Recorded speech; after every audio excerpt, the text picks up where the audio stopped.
Bonsoir, bonsoir à tous, comment allez-vous? Voilà, je suis un peu décoiffée. Ce soir, je suis très très à la bourre. Excusez-moi, je suis très en retard. On me demande si le chapelet est autour du cou. Non, il était dans la poche. Je suis discrète quand je sors.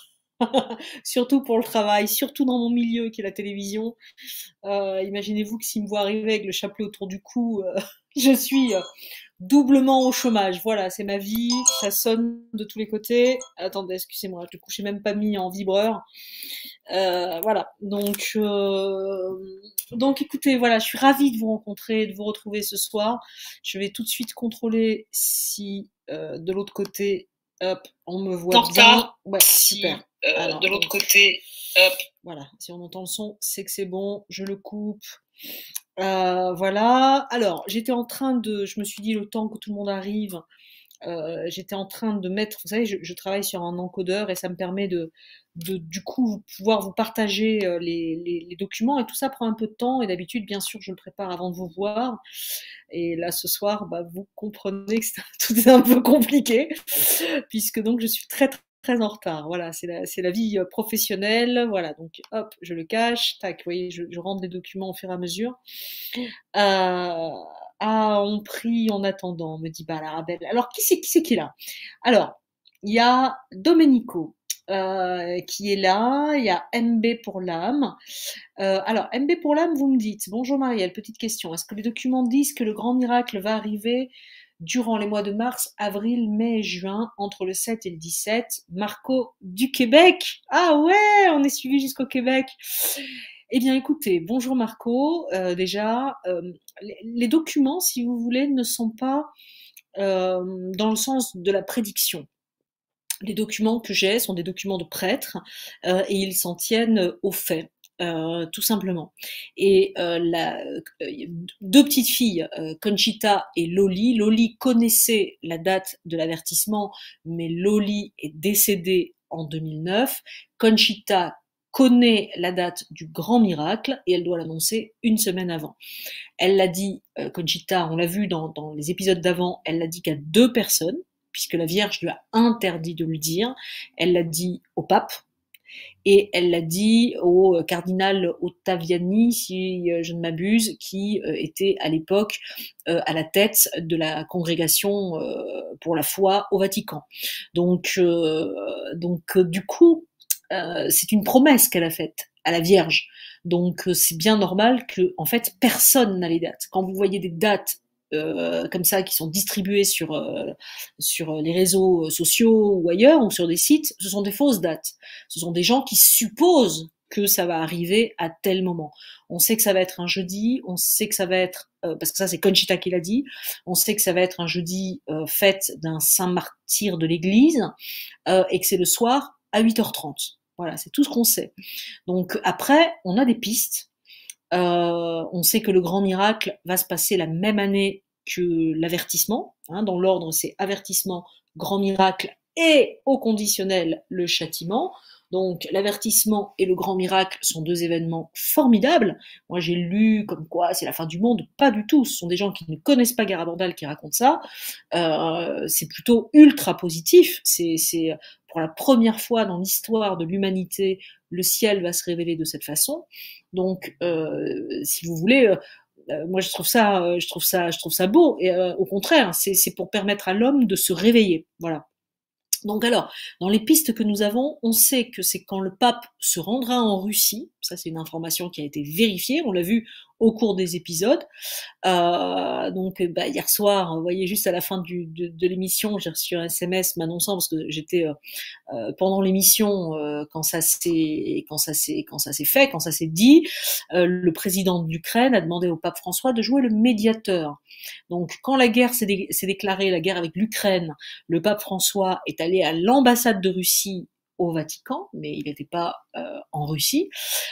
Et hier, quand même, le fait que le président de l'Ukraine lui demande de jouer les médiateurs, moi, je trouve ça assez intéressant parce que j'ai envie de dire l'étau se resserre. Alors, c'est pas pour ça qu'il est allé en Russie. Pour l'instant, il n'y est pas allé. Mais quand même, il y a d'un coup dans l'histoire le fait que le pape commence à jouer, j'ai envie de dire, une importance avec la Russie. Donc ça, c'est le premier point qui est quand même important. Et je vais vous partager une vidéo ce soir, vous voyez, pour répondre à votre question, puisque vous écrivez du Québec, c'est génial. Moi, je suis allée à Montréal, je rêve de revenir au Québec. Je vais vous montrer une vidéo qu'une personne m'a envoyée dans les commentaires. C'est un lien qui est dans les commentaires dans les épisodes d'avant, où c'est une sœur qui dit que Conchita lui a dit quelque chose. Donc, j'ai décidé de vous la partager parce que je la trouve extrêmement intéressante, cette vidéo. Donc, tac, tac, elle est là. Donc ça, c'est la sœur. Alors, vous allez voir, c'est sous-titré, donc j'espère que vous allez bien lire. Et que vous allez entendre le son surtout. Donc, hop, je coupe ça. Voilà. García, usted tiene una profecía de Garabandal que nos quiere contar relacionado a un sínodo o gran sínodo antes del aviso de Garabandal. ¿Nos puede hablar al respecto? Sí, durante las apariciones, en una de las apariciones, la Virgen le dijo a Conchita que antes de los futuros acontecimientos se daría un sínodo importante. Entonces la tía de Conchita lo escuchó y cuando Conchita lo dijo, le dijo la tía a Conchita, ¿te referirás al concilio? Puesto que estábamos entonces en el concilio segundo. Entonces Conchita le contestó a su tía, no, la Virgen no me ha dicho concilio, la Virgen me ha dicho sínodo. Y para mí un sínodo es un concilio pequeño. Es imposible que una niña de 12 años, sin conocimientos, sin cultura, te hable de un sínodo que ni existía o no lo sabíamos, y que además defina, como definió un sínodo, que era un concilio, como un concilio pequeño. Esto me lo comentó a mí el padre de Rafiner, se lo había comentado al padre Pesquera, el de los primeros libros de Garabandal, se lo comentó a Jacques Serre, catedrático de la Universidad de Sorbona de París. Este me lo comunicó y lo consideraba un preaviso. Y muchas cartas de este señor escritas en francés me comenta el preaviso. Muchas gracias, Madre Nieves. Que todo sea para la mayor gloria de Dios y amor a la Virgen. Gracias. Madre. Hop, voilà. Donc, je suppose que vous comprenez bien ce que ça veut dire. Alors, j'avais préparé ça avant de partir travailler tout à l'heure. Alors, attendez, je vais essayer de vous le montrer pour que bien tout le monde comprenne. Voilà, hein, donc vous savez pertinemment que voilà, bah, cette année, le 7 novembre, hein, le pape François a proclamé le début d'un grand synode. Donc bon, bah voilà, hein, j'ai envie de dire, on commence à tourner un petit peu en boucle. Hein. Vous comprenez bien que voilà, il y a quand même des choses, qui commencent à sonner en fait, qui nous font penser à Garabandal. On va pas se mentir. Alors après, attention. Moi, quand les gens me disent oh là là, la guerre commence, ça y est, c'est l'apocalypse. Vous savez, Notre-Dame de Fatima, c'est en 1917. Les gens qui ont vécu la Deuxième Guerre mondiale, pour eux, c'était une mini-apocalypse. Vous voyez ce que je veux dire? Donc, ils étaient en droit de penser que c'était la fin du monde, hein, très clairement. Donc, et ça n'a pas été la fin du monde. C'était une guerre avec ses atrocités, et Dieu sait qu'il y en a eu, ces millions de morts. Quand il y a eu le communisme avec 80 millions de morts en Russie, bon, bah voilà, c'est ça aussi, c'était une apocalypse. Vous voyez ce que je veux dire? Donc le temps de Dieu n'est pas le nôtre, hein, donc surtout il faut relativiser tout ça, il faut prendre tout ça avec des pincettes, avec du recul. C'est d'ailleurs pour ça que moi je ne veux pas rentrer dans de la prédiction. Je joue pas à ça parce que tous les gens qui l'ont fait se sont lamentablement vautrés. Voilà, je vais pas vous mentir. Alors ensuite, ça c'était pour le synode. Alors après, je vous découvre. Donc, Brigitte, bonsoir Brigitte. Donc bonsoir Balarabel. Donc je vous ai dit que j'ai pas mon chapelet autour du cou, mais que je l'ai à la main. vous m'avez dit que vous priez, je trouvais ça joli. Muriel, que je ne connais pas. Bonsoir Marielle, je vous suis depuis la Guyane. Et merci pour ce partage, que Dieu vous bénisse et vous protège. Je vous remercie Muriel. Alors Muriel, j'adore la Guyane. Moi j'ai fait une émission là-bas qui s'appelait La Première Compagnie et j'étais dans une petite ville qui s'appelait Sinnamary. J'étais extraordinairement bien accueillie à Sinnamary. Et rien que d'en parler, j'en ai les larmes aux yeux tellement j'ai aimé la Guyane. Alors au début, quand on vient de métropole, ben, on a un peu peur des bestioles, mais une fois qu'on y est, c'est extraordinaire et on passe le cap des petits animaux, voilà, des petites bêtes qui nous font peur. Alors, ensuite, je continue. En tout cas, bienvenue Muriel. Je suis très très heureuse que vous me suiviez et de vous parler.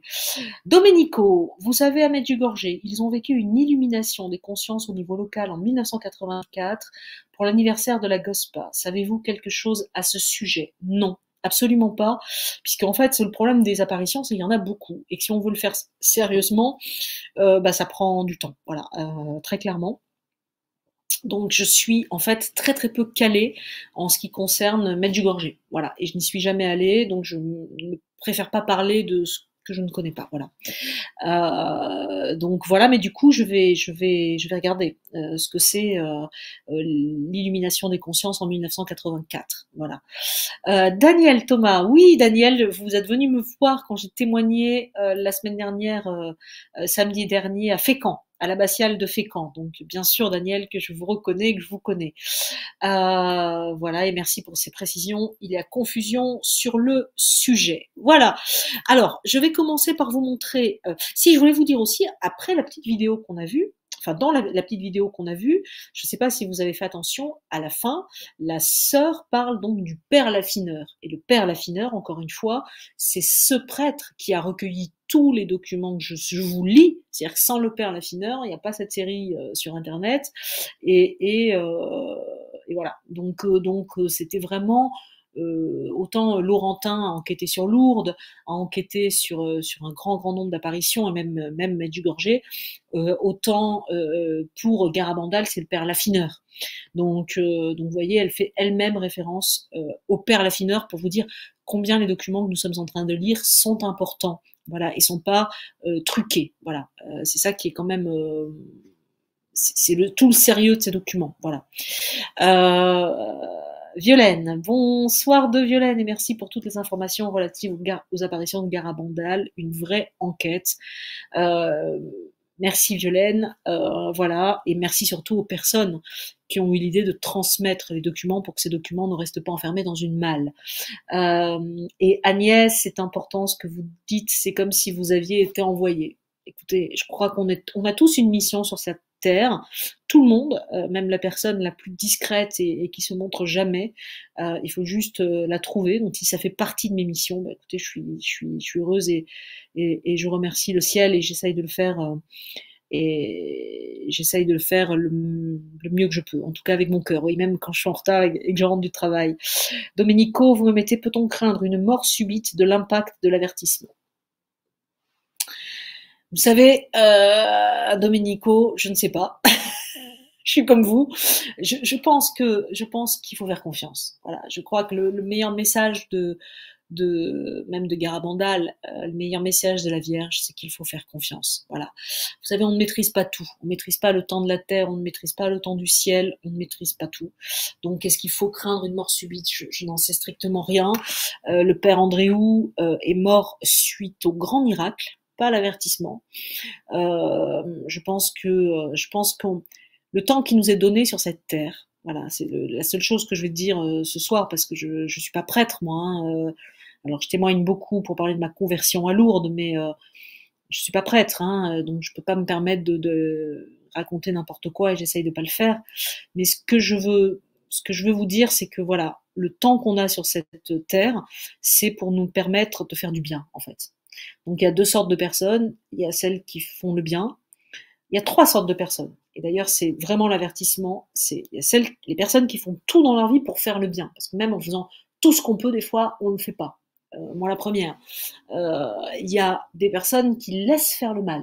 C'est-à-dire qu'elles ne le font pas elles-mêmes, mais elles le laissent faire.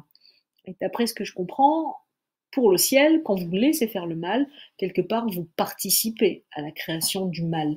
Et c'est aussi pour ça que Jésus parlait tant de la vérité, parce que, en fait, voilà, logiquement, quand on veut faire le bien, on fait obstruction au mal, même si ça va nous faire du mal à nous. Voilà. Et la troisième personne, la troisième catégorie de personnes, c'est celles qui vont faire le mal volontairement. Voilà. Donc là, voilà, là je pense que pour ces personnes-là, l'avertissement va être extrêmement compliqué. Maintenant, personne n'a une vie parfaite, même les grands saints. Hein, je pense à Saint Paul. Hein, Saint Paul, c'était un criminel. Hein. Saint Paul, il a tué du chrétien. Hein, donc, et c'est devenu Saint Paul. Voilà. Donc, il est l'exemple même de la personne qui, à un moment donné dans sa vie, décide de changer radicalement de voie et de chemin et de faire tout ce qu'il peut. Et d'ailleurs, c'est l'évangile du jour. D'ailleurs, je vais pas vous le lire, mais d'ailleurs, on essaye toujours de le mettre dans le média chrétien. Tac, tac, tac, l'évangile du jour, c'est Matthieu. Hein. C'est Matthieu qui dit c'est ainsi que mon Père du ciel vous traitera si chacun de vous ne pardonne pas à son frère. Voilà, c'est l'évangile du jour, c'est le pardon, c'est l'engagement, c'est voilà, c'est l'engagement pour le bien. Donc c'est là-dessus que l'avertissement va nous éclairer. Et bien sûr, Domenico, vous mettez, je pense, aux pécheurs. Mais on est tous pécheurs. Voilà, la conversion des pécheurs, c'est le message dans toutes les apparitions. Allez, j'ai beaucoup parlé. Je vais vous montrer quelques. Est-ce que je les ai toutes chargées les diapos? Non, je crois que j'ai pas eu le temps. Alors, je voudrais vous montrer celle-là. Excusez-moi, parce que du coup, j'ai mal fait mon travail. J'ai pas trop eu le temps. Je vais vous montrer juste quelques diapos maintenant et plus pendant le document, puisque c'est vrai que de lire tout le temps sur Internet, au bout d'un moment, ça fait un peu tourner sur Internet, sur l'ordinateur, pardon, ça fait un peu tourner la tête. Voilà. Donc, voilà, c'est ce document-là que je veux vous montrer. C'est quelques diapos. Là, il y en a 4 ou 5. Comme ça, on va commencer à lire. Alors, j'ai pas le bon, là. Parce que j'ai 2 séries de diapos. Alors, comme j'ai pas eu le temps, je vais les redécouvrir avec vous. Je vous mens pas. Je vais redécouvrir avec vous ces diapos. Donc là, en fait, tout simplement dans la Garabandal. C'est aussi une vue un peu du village de Garabandal, parce que tout comme Lourdes, c'est-à-dire que là, pour le coup, la Vierge a choisi les endroits les plus reculés, en fait. Hein, d'un coup, en vous disant ça, j'ai une pensée. C'est pour ça que j'ai un peu freiné mon débit verbal. Si vous regardez bien la carte, vous avez Lourdes, vous avez Garabandal et vous avez Fatima. C'est comme si vraiment Garabandal était à mi-chemin, en fait. Hein, et c'est un peu comme ça que je le prends. Je pense vraiment, moi, que Garabandal est la suite de Fatima. Faut pas oublier quelque chose, c'est qu'en 1960, le Vatican aurait dû révéler le 3e secret de Fatima. Et le Vatican ne le fait pas, et je peux me permettre de le dire, puisqu'il le communique lui-même par écrit, en disant que, sans donner de raison d'ailleurs, le Vatican a décidé de ne pas transmettre le 3e secret de Fatima. Et 1 an plus tard, Garabandal démarre. Voilà. Est-ce un hasard? Je n'en sais rien, je ne pense pas. Mais je n'en sais rien. Je ne viens pas du ciel directement. Donc voilà. Et Lourdes, c'est l'apparition parfaite. Lourdes, c'est une apparition d'une beauté rare, d'une douceur rare. Donc voilà, c'est la conversion des pécheurs, c'est l'appel à la prière, au chapelet. Donc voilà. Donc c'est vrai que quand vous regardez cette carte, c'est quand même un peu dans le même coin, j'ai envie de dire tout ça, par rapport à la map monde. Donc voilà. Ensuite, la prochaine vidéo, donc c'est en allemand. La prochaine diapo, pardon, c'est donc la Vierge Marie telle que les enfants l'ont vue. Hein, on l'a vu avec le scapulaire. Hein, on en a parlé dans un des documents. Et je crois qu'une des petites filles disait par contre qu'elle n'avait pas la couronne sur la tête. Donc voilà, et c'est là où mon ordinateur se remet à ramer. Sinon, c'est pas rigolo. Donc est-ce que si je fais ça, ça va descendre? Non. Super. Bon, écoutez, on va fermer l'aperçu dans ces cas-là. Je suis désolée. Bon, j'ai mon ordi qui rame. Donc Ah, ça faisait longtemps qu'il me l'avait pas fait celui-là. Hein. Voilà, donc bon, bah écoutez, on va fermer l'aperçu. Par contre, ça va tout me fermer du coup. C'est pénible. C'est pénible, mais c'est comme ça. Allez, vous voyez, j'aurais dû mettre le chapelet autour du cou. Alors, pourquoi aperçu ne répond pas? Donc, je force à quitter, donc je vais perdre toutes mes diapos. C'est super. Donc, allez, c'est pas grave. C'est la vie. On va réouvrir du coup même le texte que j'avais ouvert. Et on va aller lire directement le texte. Tac, tac. Parce que c'est quand même ça qui est quand même voilà, important. C'est pour ça qu'on est là. Que les diapos, c'est vrai qu'on en voit quand même beaucoup sur Internet. Là, je commence à arriver à la fin hein, des diapos que j'avais à vous montrer. Donc c'est bien, hein, j'ai bien fait mon boulot parce que une fois que ce texte sera lu, j'ai plus énormément de documents. Hein, donc voilà, alors, je vais vous le partager parce que du coup ça passe à tout fermer, sinon c'est pas rigolo. Voilà, tac touc. Alors le texte, bam, le voilà. Partagé. Est-ce que vous le voyez? Ça y est, vous le voyez. Voilà, allez, on va lire le texte. Hop, on va se mettre comme ça. Aussi, c'est plus sympa. Voilà, tac tac. Allez, c'est parti. Donc, alors, pour ceux qui n'étaient pas là hier, mais que j'invite vraiment à être là, puisque c'est la continuité d'un texte que je lis maintenant depuis 2 fois. Donc c'est un texte d'un prêtre qui s'appelle José Ramón García de la Riva. Il raconte les événements entre 1961 et 1962. Il a commencé par raconter comme le père Laffineur hein, l'a fait au début de ses documents, le fait que la commission manquait de sérieux et que même ils étaient tout en moquerie par rapport aux petites filles. Il a émis quelques doutes, en tout cas quelques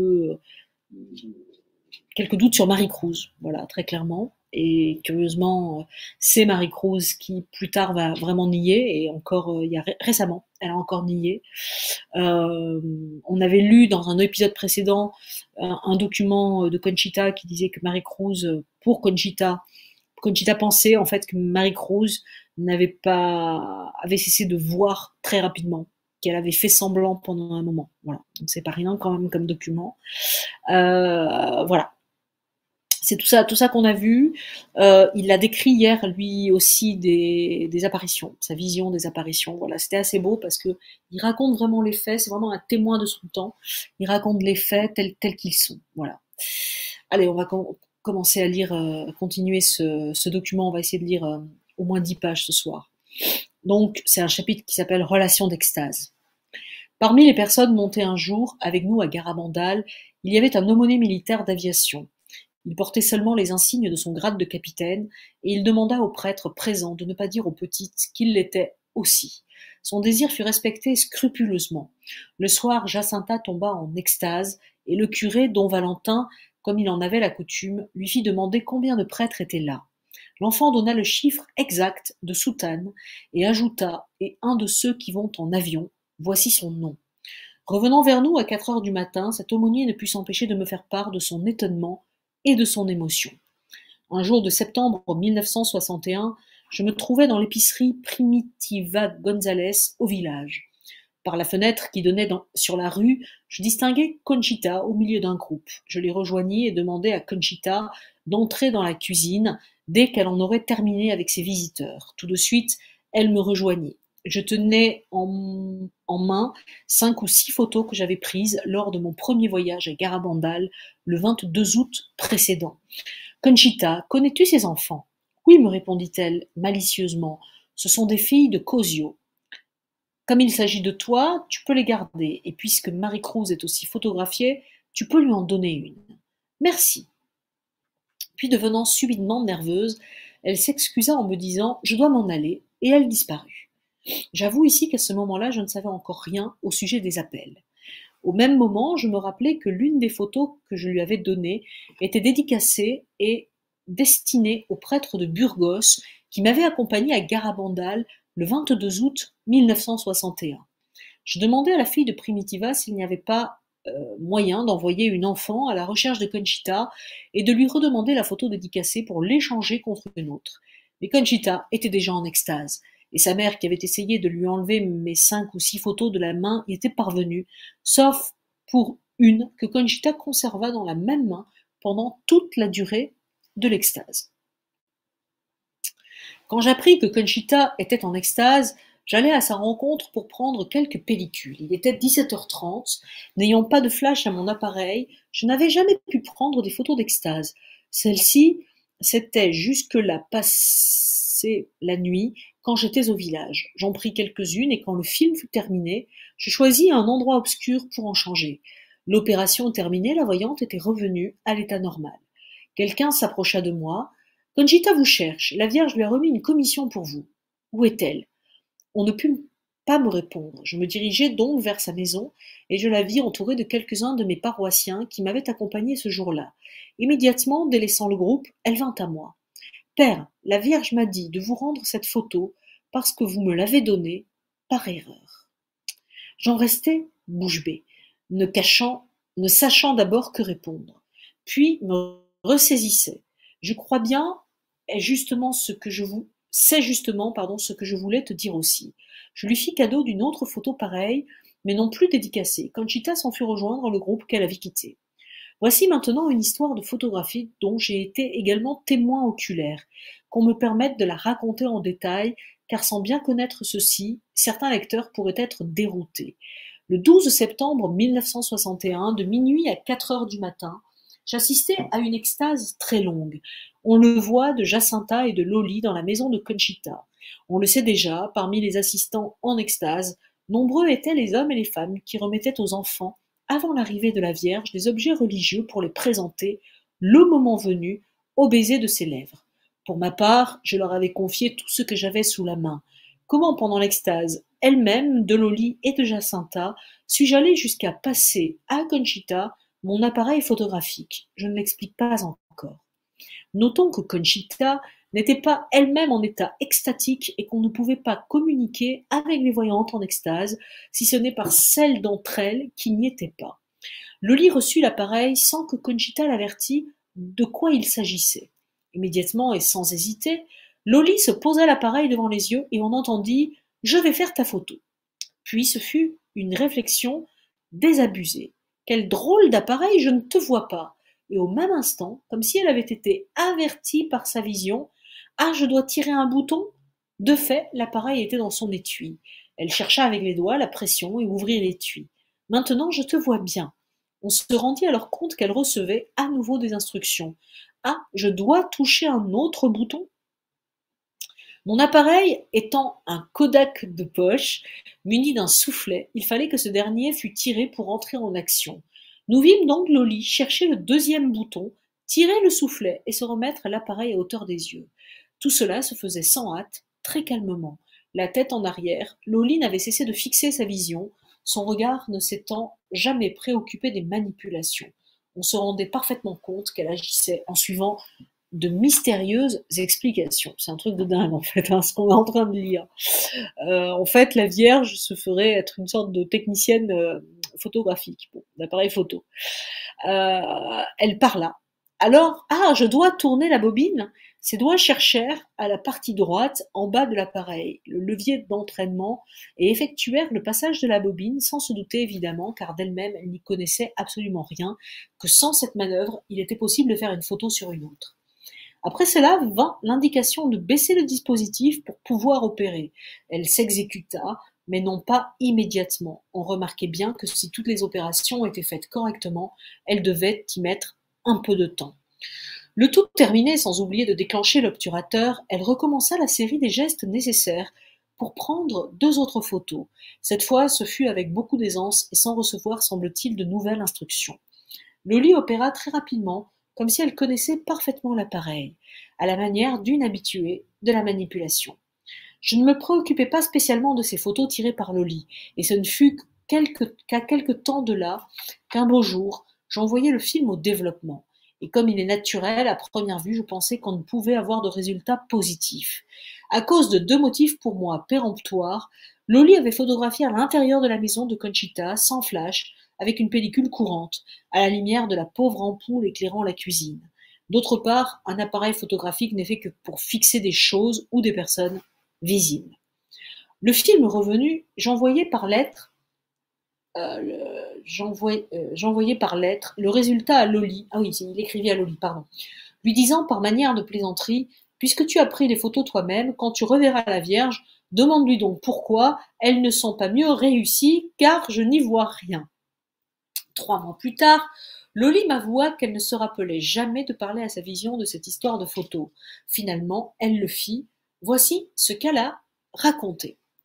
La Vierge m'a assuré qu'elle était bien photographiée, et elle m'a montré où elle se trouvait sur la photo. Comme je lui demandais pourquoi on ne l'y voyait pas mieux, elle m'a répondu parce que, même si la photo avait été parfaitement réussie, on ne le croirait pas non plus. Au sujet de ces photos, je connais une personne qui fit plus tard une expérience. Alors en effet, vous l'aurez compris, il existe une photographie de la Vierge. Voilà. Maintenant, je pense savoir où elle est. Je ne le dirai pas. Encore une fois, il faut que tout le monde se mette d'accord.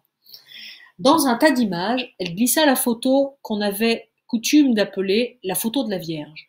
Loli n'en savait rien évidemment.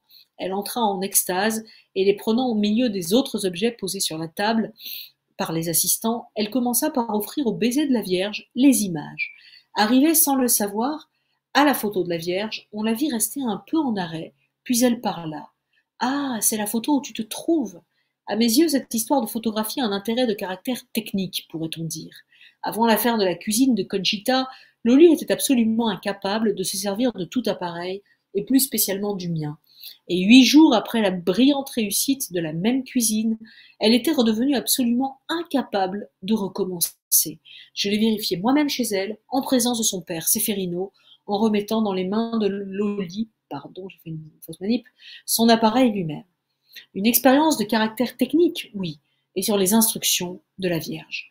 La petite, elle, avait 12 ans et demi, a fait avec exactitude ce qu'il fallait faire, et la première fois, avec la marge de temps requise pour exécuter les instructions reçues. Puis elle a opéré avec la rapidité d'un professionnel, 5 opérations au total, sortir l'appareil de l'étui, tourner la bobine, tirer le soufflet, armer le déclencheur, déclencher. Pourquoi cette nuit-là ai-je passé mon appareil à Conchita pour qu'elle le donne à Loli? Je l'ignore encore.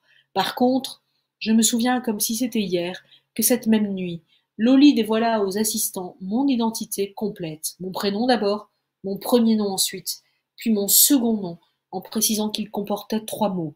Elle ajouta même que mon église paroissiale était dédiée à Marie. Tout cela était d'une exactitude absolue. Or, à cette date de septembre 1961, Loli ne pouvait pas parler ainsi de sciences humaines.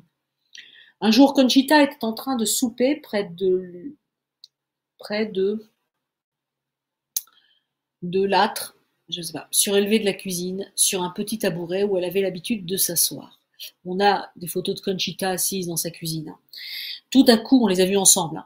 Tout à coup, Loli arrive en extase et lui dit « Conchita, la Vierge te dit de terminer rapidement car elle va venir te voir. » Au rapport. C'est fou quand même ce qu'on est en train de lire. Conchita accélère un peu le mouvement alors qu'elle soulevait son verre de lait. À l'étonnement de tous, elle tombe en extase, le verre de lait à la main. Elle descend lentement de l'âtre et dès le seuil de la porte de sa maison, elle se met à courir en vitesse vers l'église pour ne s'arrêter brusquement devant le portail. Là, on put lui retirer de la main le verre de lait. Surprise générale, pas une goutte ne s'en était échappée. J'étais présent à l'extase, dans la cuisine, mais je n'en sortis pas pour suivre l'enfant jusqu'à l'église. La nuit du 10 au 11 octobre 1962, j'ai veillé dans la cuisine de Conchita qui avait alors 13 ans et demi. J'étais monté au village avec l'ambassadeur actuel d'Espagne en Arabie Saoudite, dont Alberto Mestas et Donna Mercedes. Ce même 10 octobre, on avait publié une des notes officielles de Monseigneur Beitia, datée du 7, fête de Notre-Dame du Rosaire. Nous avions taquiné gentiment Conchita en lui posant quelques questions. Soudain, elle nous dit « Voyons, qui devinera quand viendra la Vierge ?» À 8 heures du matin, répondis-je. Pourquoi ? Parce que le concile s'ouvre précisément à 8 heures. Les autres y allèrent, chacun de son pronostic, mais en indiquant tous une heure plus tardive que la mienne. Comme nous tombions tous de sommeil, quelques-uns s'en allaient dormir. Moi, je tins bon, éveillé, car je voulais voir quand commencerait l'extase de Conchita. Je ne fermais donc pas l'œil de toute la nuit. En vue du concile, et d'ailleurs, je fais une petite pause parce que je le remarque en même temps que je le lis, voilà pourquoi la sœur, tout à l'heure, la vidéo qu'on a montrée, pensait que Conchita dirait le concile et pas le synode, parce qu'à l'époque, c'était bien un concile qui se tenait, et pas un synode. Donc, si Conchita a bien prononcé le mot de synode, c'est quand même pas rien. Voilà. En vue du concile, Conchita avait préparé son transistor. Soudain, ce fut la transmission de la cérémonie, de la procession des pères conciliaires. Mais Conchita, était déjà en extase. Elle y était tombée à 8 heures précises. Or, notons-le, au même moment, Loli sortait d'une extase chez elle, comme on nous l'apprit peu après. L'extase de Conchita dura environ 10 minutes. Elle ne sortit pas de la cuisine où nous avions veillé. As-tu demandé quelque chose à la Vierge? J'ai demandé pourquoi monseigneur l'évêque a publié sa note dans les journaux d'hier. Elle ne m'a pas répondu, mais elle a souri. Annonce du Milagrucu, je ne parle pas espagnol, excusez-moi, le petit miracle. Le 2 juillet 1962, j'étais montée à Garabandal avec l'intention d'y rester jusqu'au 5. C'est ce que je fis, ne rentrant à Barreau que dans la soirée de ce 5 juillet. L'après-midi du 2, j'étais au pain avec les voyantes. Elles s'amusaient autour des arbres et j'étais assis près d'elles, tout heureux de constater leur bonheur. Elles jouaient de tout leur cœur, aussi normales en ce qu'elles l'étaient en toutes choses, à l'école, à l'église, aux travaux des champs, chez elles, partout. Leur bonheur à ce moment-là était pareil à celui qu'elles ressentaient quand elles essayaient de le cacher. Lorsqu'elles avaient leur fameux appel, dont je dois dire quelques mots avant d'aller plus loin. Les appels étaient des avertissements mystiques que les enfants ressentaient à l'intérieur d'elles-mêmes, pour ne pas les extérioriser, pour que leur entourage ne puisse pas s'en rendre compte. Elles essayaient de les cacher, de dérober les effets mystérieux qu'ils provoquaient en elles, mais ceux qui avaient quelque expérience des extases pour être allés souvent à Garabandal se rendaient parfaitement compte de ce qui se passait. Ils n'ignoraient pas qu'il y avait 3 appels, ni qu'au dernier, l'extase était imminente, quasi immédiate. Il est vrai aussi que parfois les petites faisaient des confidences spéciales à des personnes de leur choix, en les avertissant au moment même « j'ai un appel » ou bien « le second appel est venu ». On peut voir facilement cette espèce de nervosité joyeuse, heureuse des appels sur un film de 8 minutes des premières apparitions, au temps où peu de monde connaissait ces prémonitions mystiques. On y distingue les 2 frères Andréou, les pères jésuites. Il semble avoir été fait le jour, ou plutôt la veille du matin de la mort de l'un d'eux, le père Louis. Donc ça serait quand même très intéressant de retrouver ce film. Il y a beaucoup de copies de ce film de par le monde, malgré leurs efforts. Ça se trouve, c'est un film qui est sur YouTube déjà, très sincèrement, je ne le sais pas. Malgré leurs efforts pour la cacher, la joie intérieure des fillettes se reflète extérieurement. Bien qu'elles ne soient pas encore en extase, leur comportement extérieur l'annonce, car il est tout différent de celui de leur vie normale. On va s'arrêter là sur la lecture de ce texte ce soir. Je vais essayer de rouvrir les diapos. Mais voyez comment c'est intéressant les apparitions de la Vierge. Vous lisez un document d'époque qui va vous parler d'un truc. Donc là, vous voyez par exemple la photo de la Vierge. Là, par exemple, le film, etc., etc. Et là, vous allez commencer à chercher. Et c'est comme ça pour toutes les apparitions. C'est pour ça que c'est très compliqué quand vous commencez à vous occuper d'une apparition. Vous restez souvent plusieurs années sur cette même apparition si vous voulez que vos renseignements soient vrais, réels et au plus proche de la vérité. Et c'est ce que je trouvais extraordinaire dans ces textes, c'est qu'en fait le père Laffineur a fait un travail remarquable et que ça aurait été dommage que ça reste dans mon ordinateur ou dans la malle des personnes qui ont eu l'intelligence et la bonté de transmettre ces documents et que je ne remercierai jamais assez. Voilà, donc là, on va s'arrêter là ce soir. J'aimerais vraiment vous montrer les diapos, alors, il y a Christiani Mysterium, bonsoir Dame Marielle. Connaissez-vous l'apparition de Nock en Irlande? Magnifique apparition silencieuse de Marie, mais aussi de Saint Jean. En effet, je la connais, alors je la connais pas précisément, mais je la connais, c'est en effet une très très belle apparition. Il y a des grands pèlerinages qui se font là-bas autour de cette apparition. Voilà. En fait, on m'a offert un livre que je ne connaissais pas. Ah bah tiens, j'ai mon ordinateur. J'ai mon ordinateur dessus, comme ça il est plus haut. Je baisse mon ordi du coup et je vous le montre. Vous voyez? Regardez sur quoi il repose mon ordinateur.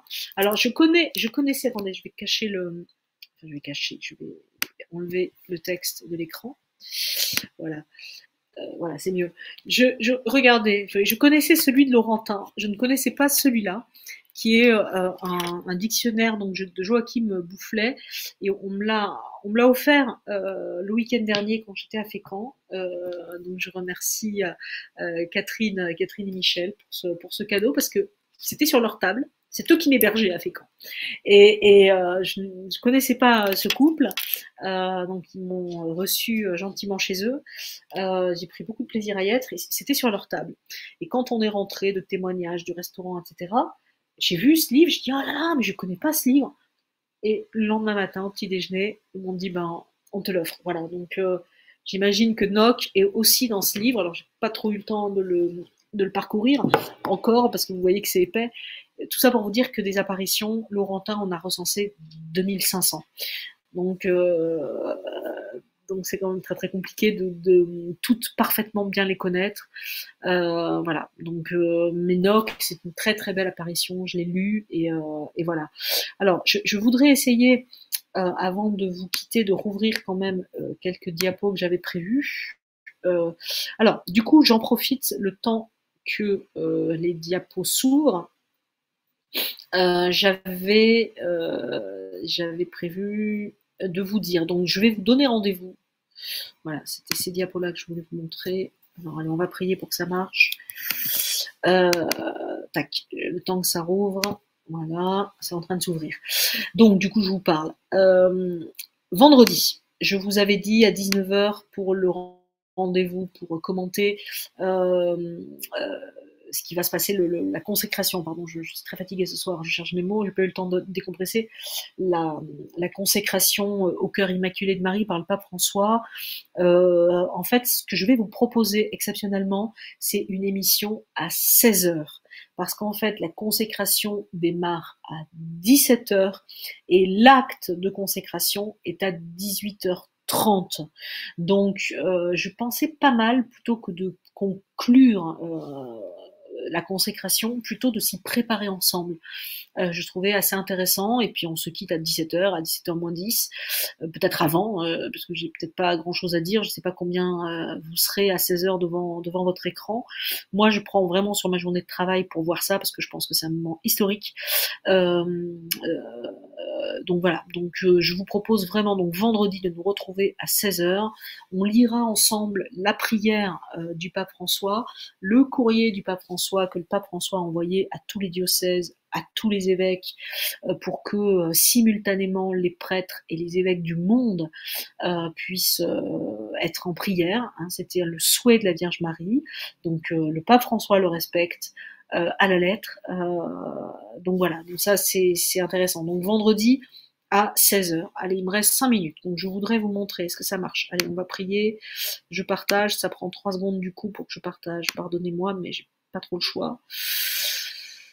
Alors ça m'a ouvert plein de trucs. Alors écoutez, on va commencer par là. Je ne sais pas du tout ce que je vais vous montrer. Ça va être la surprise. Alors est-ce que ça arrive? Voilà, bon bah écoutez, je ne sais pas. Je ne sais pas ce qu'on va voir, mais écoutez, voyons-le ensemble.